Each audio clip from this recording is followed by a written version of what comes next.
Now, I never enjoyed having a grandfather on my mother's side. I'm named after him.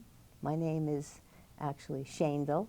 My maiden name is Epstein, so I was Shandel, or Shandela Epstein. And my grandfather, he didn't have an Americanized name. He was Shimon, I guess. So I'm Shandel Bat Shimon. He died when my mother was only 2 weeks old, so she never knew him either.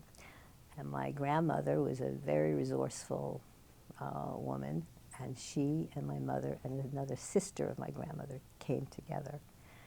And my mother's maiden name was really Zivanitsky. That was the family name. But the uncle who sponsored her in America had moved to California, and he had changed his name to Hoffman. So that was my mother's maiden name. And her father had 3 brothers, and they all had different names. One in California was Hoffman, and then 2 brothers went to Cleveland and lived there. And one was Willie Zivanitsky. He was the older one, and he decided he was going to keep the original name, the original identity. And the next brother changed his name, Americanized it to Venit, V-E-N-I-T. He was Sam Venit. So it was a Zivanitsky, a Venit, and a Hoffman.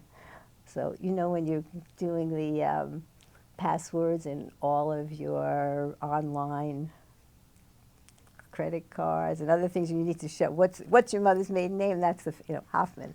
I don't know where it came from, but that's my mother's maiden name. And I do have to show you, if you're interested, the some of the original documents from my mother and my grandmother's passage here. And this is, for example, the American Consulate Service. You can see this is July 3rd, 1923. And here she is, Sura. My grandmother was Sarah. Sura. Now this says like Zawiska. That Zivanitsky was transposed in a million different ways at every stage of the process. It was always spelled differently.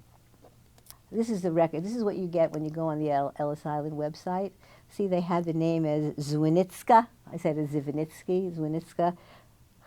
Chavid, 7 years old, gender male. That was wrong. Now, the interesting thing, and it says the ship that she came on and the point of departure in Romania. That was in 1923 on the ship Byron. And I have at home a photo framed of the ship as well as the ship manifest, which I don't have here.